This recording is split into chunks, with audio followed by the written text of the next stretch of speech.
ವೀಕ್ಷಕರೇ ನಮಸ್ಕಾರ. ನಾನು ನಿಮ್ಮ ನಾಗರಾಜ್ ಚೋಳು, ಪ್ರಖ್ಯಾತ ಜ್ಯೋತಿಷಿ, ವಾಸ್ತು ಹಾಗೂ ಸಂಖ್ಯಾಶಾಸ್ತ್ರಜ್ಞರು ಮಾತನಾಡ್ತಾ ಇರ್ತಕ್ಕಂಥದ್ದು.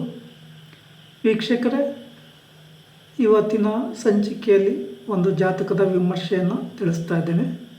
ಈ ಜಾತಕರ ತಾಯಿ ಬೆಂಗಳೂರಿನಿಂದ ಫೋನ್ ಕರೆ ಮಾಡಿ ನಮ್ಮ ಮಗನಿಗೆ ಮದುವೆ ಸೆಟ್ ಆಗ್ತಾ ಇಲ್ಲ, ಸಲಹೆ ಕೊಡಿ ಅಂತೇಳಿ ಜನ್ಮ ದಿನಾಂಕ ಸಮಯವನ್ನು ತಿಳಿಸಿ ಕೇಳಿರ್ತಾರೆ.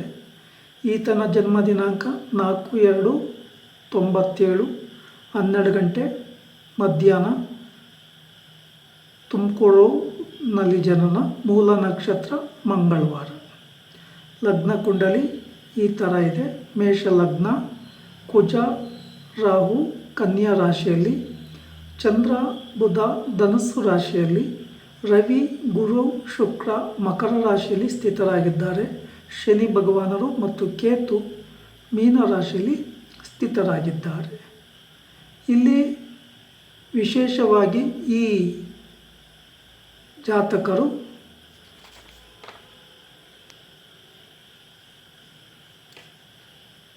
ವಿವಾಹ ಕಾರ್ಯಕ್ಕೆ ಅಂತ ನೋಡಿದಾಗ ನಾವು ವಿವಾಹಕಾರಕ ಶುಕ್ರ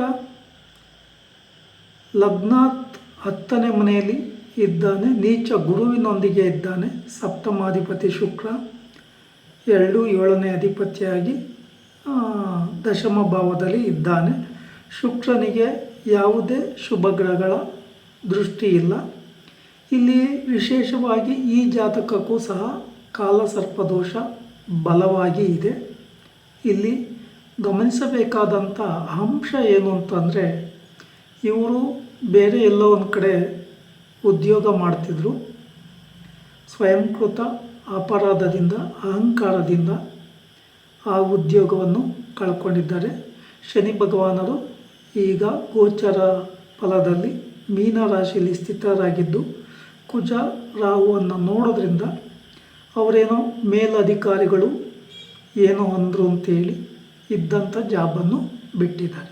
ಅಂದರೆ ಕುಜ ಮತ್ತು ರಾಹು 6ನೇ ಮನೆಯಲ್ಲಿದ್ದಾಗ ಅಹಂಕಾರ ಜಾಸ್ತಿ ಬರ್ತದೆ. ಯಾರ ಮಾತನ್ನು ಕೇಳೋಕ್ಕಾಗಲ್ಲ. ಬೇರೆಯವ್ರ ಕೈ ಕೆಳಗಡೆ ನಾವು ಎಂಥ ಕೆಲಸ ಮಾಡೋದು ಅಂತೇಳಿ ಮನಸ್ಥಿತಿಗೆ ಬಂದು ಇರ್ತಕ್ಕಂಥ ಉದ್ಯೋಗ ಅವಕಾಶಗಳನ್ನು ಕಳ್ಕೊಂಬೋ ಸಾಧ್ಯತೆಗಳು ಜಾಸ್ತಿಯಾಗಿ ಇರ್ತದೆ. ಇನ್ನು ಇಲ್ಲಿ ಈ ಜಾತಕರಿಗೆ ಕಾಳಸರ್ಪ ದೋಷ ಇರೋದ್ರಿಂದ ಶ್ರೀ ಕ್ಷೇತ್ರ ಕುಕ್ಕೆ ಸುಬ್ರಹ್ಮಣ್ಯದಲ್ಲಿ ಸರ್ಪ ಸಂಸ್ಕಾರ ಶಾಂತಿ ಹೋಮ, ಆಶ್ಲೇಷ ಬಲಿ, ನಾಗ ಪ್ರತಿಷ್ಠೆಯನ್ನು ಮಾಡಿಸ್ತಕ್ಕಂಥದ್ದು ಬಹಳ ಉತ್ತಮ. ಜನ್ಮ ರಾಶಿಗೆ ಗುರುಬಲ ಇದೆ. ಮೂಲ ನಕ್ಷತ್ರಕ್ಕೂ ಸಂಬಂಧಿಸಿದ ಪರಿಹಾರಗಳನ್ನು ಸರಿಯಾದ ಕ್ರಮದಲ್ಲಿ ಆ ಸಮಯದಲ್ಲಿ ಮಾಡಿಕೊಂಡಿಲ್ಲ. ಇಲ್ಲಿ ಈಗ ಇವರಿಗೆ ಅರ್ಧ ಪಂಚಮ ಶನಿ ಪ್ರಾರಂಭ ಆಗಿ 2 ತಿಂಗಳಾಗಿರೋದ್ರಿಂದ ವಿಶೇಷವಾಗಿ ಶನಿ ಭಗವಾನರಿಗೆ ಸಂಬಂಧಿಸಿದ ಪರಿಹಾರಗಳನ್ನು, ಅಂದರೆ ಶನಿವಾರ ಕಪ್ಪು ನೀಲಿ ಬಟ್ಟೆ ಹಾಕಬಾರ್ದು, ಕಟ್ಟಿಂಗ್ ಮಾಡಿಸ್ಬಾರ್ದು, ಶೇವಿಂಗ್ ಮಾಡಿಸ್ಬಾರ್ದು, ನಾನ್ ವೆಜ್ ತಿನ್ನಬಾರ್ದು, ಮತ್ತು ಬನ್ನಿ ಪತ್ರೆ, ಬಿಲ್ವ ಪತ್ರೆ, ಪೂಜಾ ಸಾಮಗ್ರಿಗಳನ್ನು ಶನಿ ಭಗವಾನರ ದೇವಸ್ಥಾನದಲ್ಲಿ ಕೊಟ್ಟು 8 ಸುತ್ತು ಪ್ರದಕ್ಷಿಣೆ ಹಾಕಿ ಶ್ರದ್ಧಾ ಭಕ್ತಿಯಿಂದ ಪೂಜೆ ಕೊಡ್ತಕ್ಕಂಥದ್ದು ಬಹಳ ಉತ್ತಮ. ಆದರೆ ಈ ಜಾತಕರಿಗೆ ಸ್ವಲ್ಪ ನೆಗ್ಲೆಕ್ಟ್ ಜಾಸ್ತಿ. ಕೆಲವು ಸಲ ಹೆಣ್ಣಿನ ಕಡೆಯವ್ರು ಬಂದರೂ ಸಹ ಅದನ್ನು ಒಪ್ಕೊಂಬೋ ಮನಸ್ಥಿತಿ ಇವ್ರಿಗೆ ಇರೋದಿಲ್ಲ. ಸಪ್ತಮ ಸ್ಥಾನ ಪಾಪಕರ್ತರಿಯಲ್ಲಿ ಇರೋದರಿಂದ ಈ ಸಮಸ್ಯೆಗಳನ್ನು ಕ್ರಿಯೇಟ್ ಮಾಡ್ತಾರೆ. ಇನ್ನು ಗೋಚಾರ ರೀತಿಯಲ್ಲಿ ಸರಿಯಾದ ರೀತಿಯಲ್ಲಿ ಇವರು ಪರಿಹಾರ ಮಾಡಿಕೊಂಡ್ರೆ ಗುರುಬಲ ಇರೋದ್ರಿಂದ ವಿವಾಹ ಕಾರ್ಯಕ್ಕೆ ಅವಕಾಶಗಳು ಕೂಡಿ ಬರುವ ಸಾಧ್ಯತೆಗಳು ಇದೆ. ಮೊದಲಿಗೆ ಸುಬ್ರಹ್ಮಣ್ಯದಲ್ಲಿ ಪೂಜೆ ಕೊಡ್ತಕ್ಕಂಥದ್ದು, ಶನಿ ಭಗವಾನರಿಗೆ ಸಂಬಂಧಿಸಿದ ಪರಿಹಾರಗಳನ್ನು ಮಾಡಿಕೊಂಡು ಅನಂತರ ಯಾರಾದರೂ ಒಳ್ಳೆಯ ಪುರೋಹಿತರ ಹತ್ರ ಕದಳಿ ವಿವಾಹ ಅಥವಾ ತುಳಸಿ ವಿವಾಹವನ್ನು ಮಾಡಿಸ್ತಕ್ಕಂಥದ್ದು ಬಹಳ ಉತ್ತಮ. ವಿಶೇಷವಾಗಿ ಈ ಜಾತಕರು ಚಂದ್ರನಿಗೆ 10ನೇ ಮನೆಯಲ್ಲಿ ಕುಜ ರಾಹು ಇರೋದ್ರಿಂದ ನಾನು ಅಂದುಕೊಂಡಿರೋದೇ ಸರಿ, ನಾನು ಮಾಡ್ತಕ್ಕಂಥ ವ್ಯವಹಾರಗಳೇ ಸರಿ, ಅಥವಾ ನಾನೇನು ತೀರ್ಮಾನ ತೆಗೆದುಕೊಂಡು ಅದೇ ಸರಿ ಅನ್ನೋ ನಿರ್ಧಾರಕ್ಕೆ ಬರ್ತಾರೆ.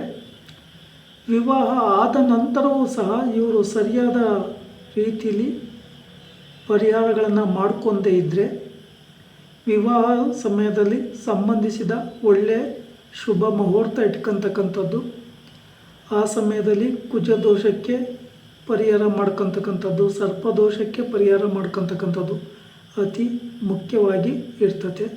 ಶನಿ ಭಗವಾನರು 10ನೇ ದೃಷ್ಟಿಯಿಂದ ಚಂದ್ರನನ್ನು ಮತ್ತು ಬುಧನನ್ನು ನೋಡೋದ್ರಿಂದ ಸಪ್ತಮಾಧಿಪತಿ ಈ ಜಾತಕಕ್ಕೆ ಕುಜ ಆಗಿದ್ದು ಕುಜನನ್ನು 7ನೇ ದೃಷ್ಟಿಯಿಂದ ನೋಡೋದ್ರಿಂದ ಮದುವೆ ಆಗಲಿಕ್ಕೆ ಬಿಡೋದಿಲ್ಲ. ಶನಿ ಕುಜ ಶತ್ರುಗ್ರಹಗಳಾಗಿರ್ತದೆ.